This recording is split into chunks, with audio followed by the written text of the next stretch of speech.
Halo, apa kabar Anda semua? Kembali saya Husnu Arif dari Forum News Network bersama dengan Bung Rocky Gerung dari Rocky Gerung Official. Kita masih terus dalam tema mengawal korupsi bansos ini teman-teman Anda, ini Bung Rocky di ICW dan di YLBHI ini mulai nyap-nyapan ini karena dari dakwaan setelah sidang perdana itu ternyata nama kader PDIP yang Ihsan Yunus itu hilang dari dakwaan. Wah, ini saya jadi ingat kasus Harun Masiku nih jadinya. Memang ini satu pola sebetulnya. Satu pola, satu fasilitas. Karena ini kaitan antara orang menduga KPK dan PDIP dan Istana. Jadi penghilangan itu sebetulnya dimaksudkan bukan sekedar menghilangkan jejak, tapi menghilangkan hierarki penghukuman, kira-kira begitu kan. Jadi selalu dianggap bahwa ada yang harus diperlihatkan pada publik bahwa KPK serius, tapi sekaligus mau ditunjukkan bahwa KPK tidak sanggup untuk sampai ke akar koruptornya itu. Jadi terlihat bahwa KPK baru sekarang kita mengerti, walaupun kita jurnalis masyarakat sipil tahu bahwa tukar tambah politik ketika rekrutmen KPK itu akan berakibat pada pelemahan penerapan korupsi. Pada waktu itu masih gagah gempita, enggak kita akan lanjutkan, iya, tapi kita tahu begitu ada tukar tambah di DPR maka akibatnya adalah maksimal penegakan hukum itu tingkat menengah aja tuh, nggak mungkin tiba di ujungnya. Sebab yang bikin perjanjian justru ketua-ketua partai itu dengan KPK melalui seolah-olah ada wawancara, fit and proper segala macam. Kan kita tahu lah, Pansel juga kita tahu psikologinya tuh pada waktu itu mendua segala macam. Jadi baru sekarang pembuktian itu berlangsung bahwa nama seorang tersangka atau terperiksa sebut aja yang udah muncul di dalam pemeriksaan awal akhirnya di tip X dari berita acara. Jadi soal itu yang kita persoalkan. Nah, dia dihilangkan dari dokumen-dokumen hukum, tetapi dia nama si siapa nama tadi Yusuf ini. Yunus ini. Ini Yunus ini nama nabi juga ya, Nabi Yunus ya. Ya betul. Ihsan itu orang yang baik, itu Ihsan itu sebenarnya. Ya, Ihsan, Nabi Yunus yang baik. Tapi oke, itu nama yang kadang-kala memang nggak berhubungan dengan kasus. Tetapi kita mau tekankan bahwa publik tahu permainan ini karena ada pola gitu. Harun Masiku adalah pola. Sebelumnya juga beberapa kasus dalam partai-partai besar itu ada pola. Jadi publik udah tahu bahwa KPK ini beraninya membongkar bab 1, bab 2, bab 3 akan dihilangkan. Jadi seolah-olah korupsi itu cuma ada di bab 1, padahal ujungnya adalah kesimpulan dari buku itu tidak mau dibaca. Akibatnya kita salah membaca buku lagi tuh. Ya, kan selama ini juga banyak berkembang rumor gitu bahwa sebenarnya kalau yang OTT itu biasanya memang nggak bisa mengelak karena itu para penyidik di lapangan begitu ya. Kalau udah kena OTT muncul di media udah nggak bisa ngelak tuh. Tapi begitu pengembangan dan itu levelnya pada level para pimpinan, nah ini di situ potensi itu menghilang. Itu yang dicurigai oleh teman-teman ICW dan YLBHI. Makanya mereka minta agar Dewan Pengawas turun tangan karena menduga ada pimpinan KPK yang bermain memotong jalur yang kita sebut kemarin, memotong aliran uang dana korupsi ini.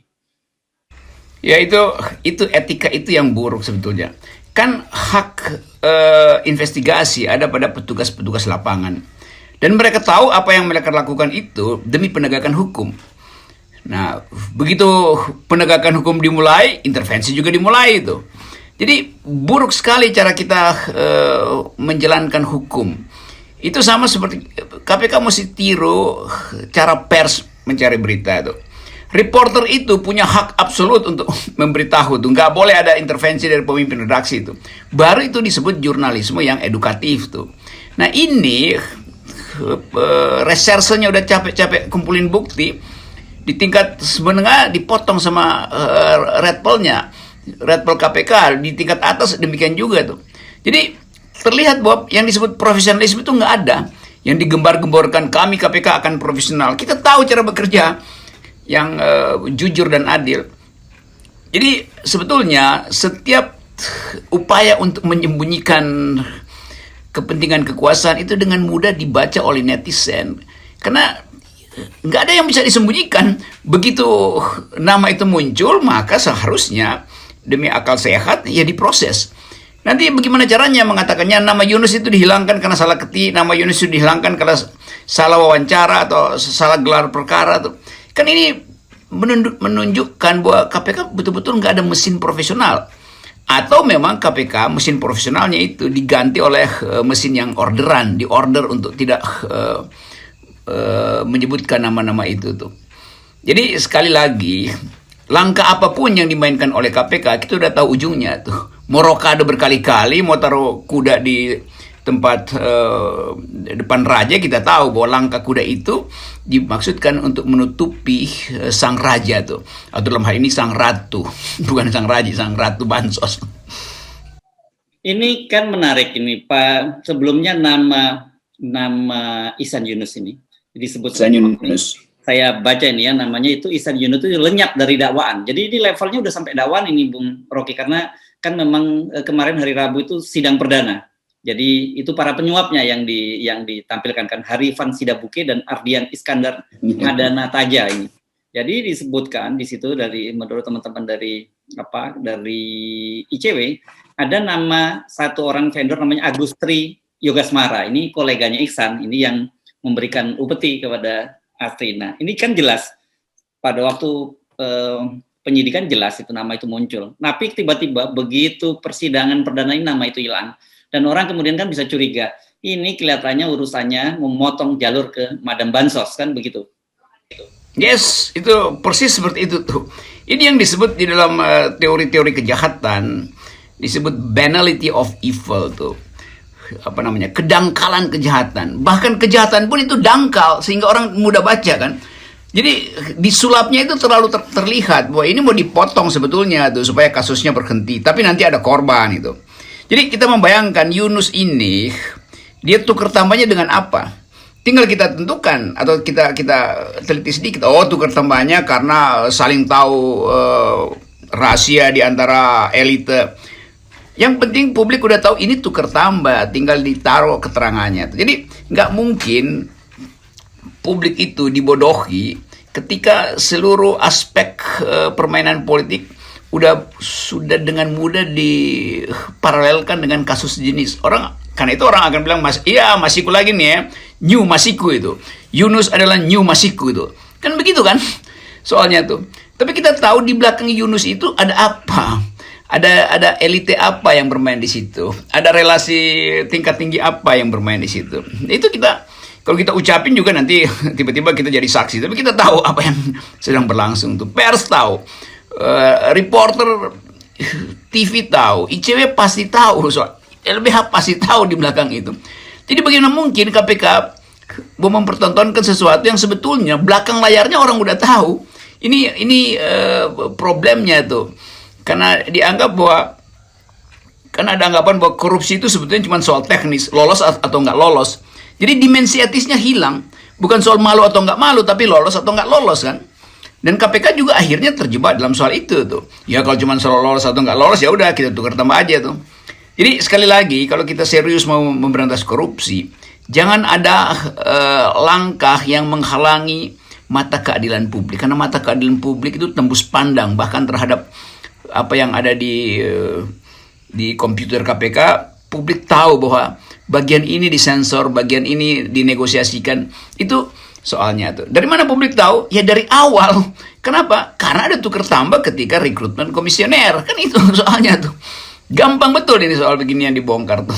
Ya. Nah, ini memang kemudian ada semacam joke itu di kalangan banyak penggiat penegakan hukum itu menyebutkan bahwa sebenarnya tindakan korupsi itu nggak salah gitu. Yang salah itu ketika kamu kena OTT gitu. Jadi kalau udah kayak kasusnya kayak Yuliari ini dia kesalahan dia satu karena dia kena OTT saja gitu. Tapi kan kemudian kita juga tahu bahwa hukuman yang dijatuhkan pada dia ancamannya juga ringan kan begitu, Bung Rocky. Sementara yang pengembangan kita udah sejak awal menduga yang pengembangan itu akan berhenti di tengah jalan. Ya, dan udah ada semacam saling joke juga bahwa kalau seseorang tertangkap OTT, paling temennya yang udah masuk duluan cuman komentar, lu goblok banget sih kok bisa ketangkap gitu. Jadi soal teknis ketangkap nggak ketangkap kan, bukan bahwa dia betul-betul menginginkan rakyat ini melarat, dan karena itu dia rampok uang negara.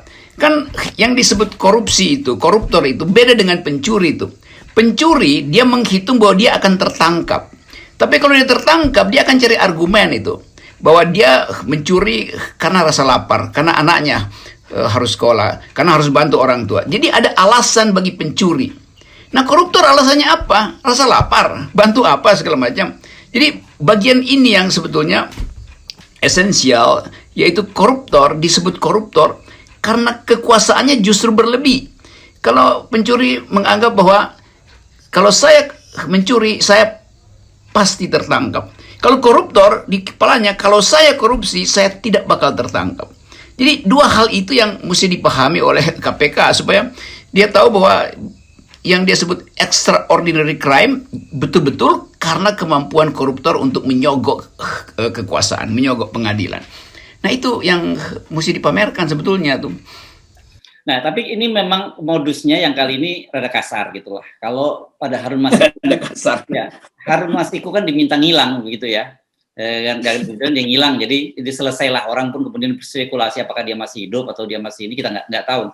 Tapi yang jelas kasusnya juga hilang bersama dengan Masiku. Tapi kalau ini justru yang menghilangkan tuh, yang diduga menghilangkan pasalnya itu adalah jaksa di KPK, dan tentu saja nih yang dicurigai oleh teman-teman ICW dan teman-teman YLBHI ini ya pasti atas order dari pimpinan. Gitu.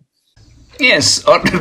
Jadi order pimpinan itu menjadi sumber hukum kita pertama tuh. Jadi nanti mesti ada KUHP atau undang-undang korupsi di revisi bahwa sumber hukum penegakan anti korupsi itu adalah order Madam Bansos, atau order presiden, atau order macam-macam. Jadi order yang berasal dari kekuasaan yang berlebih itu. Kan bukan itu yang kita maksud dengan prinsip penegakan hukum kan. Nah, setiap kali kita bicara tentang extraordinary crime, kita lalu anggap bahwa KPK itu melakukan fungsi-fungsi yang hanya bisa dilakukan oleh Tuhan, oleh malaikat pada waktu itu tuh. Kita berpikir begitu. Nah, sekarang kita terpaksa mesti mengatakan bahwa ada sarang iblis di KPK itu. Iblis yang bisa memanipulasi tuntutan dan dikirim itu sebagai sinyal pada jaksa, dan jaksa menganggap bahwa itu sinyal dari orang yang paling berkuasa. Jadi sebetulnya lingkaran semacam ini yang membuat publik menganggap bahwa ini satu paket dengan ketidakpercayaan pada istana tuh. Jadi sayang sekali nanti kalau presiden tidak campur tangan. Nanti presiden juga bilang ini lembaga independen. Oh iya, tapi presiden dia harus mendengarkan pikiran-pikiran ICW, LBH, pers segala macam tuh. Lalu dia kasih sinyal dong, pidato sedikit bahwa saya tahu bahwa KPK telah berjanji untuk bertindak profesional, karena itu kita ingin agar supaya KPK juga diawasi oleh LBH, diawasi oleh ICW.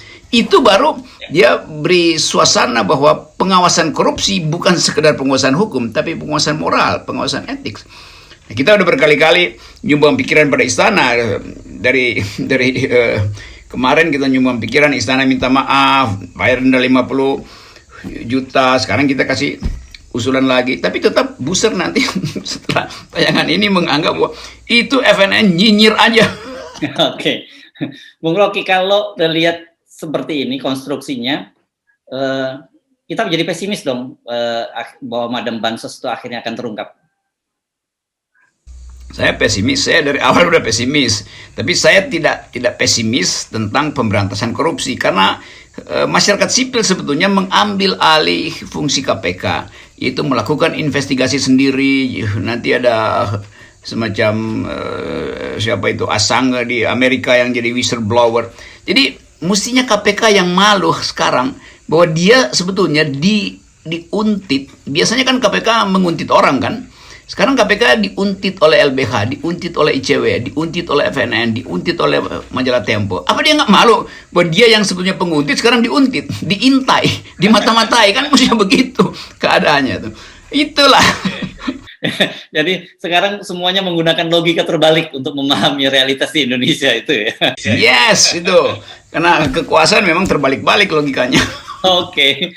Baik, terima kasih. Tapi walaupun kita pesimis bahwa Madam Bansos ini akan terungkap, tapi kita tidak pernah menyerah untuk terus mengawal kasus-kasus korupsi besar, baik yang dalam Bansos maupun kasus-kasus korupsi lain.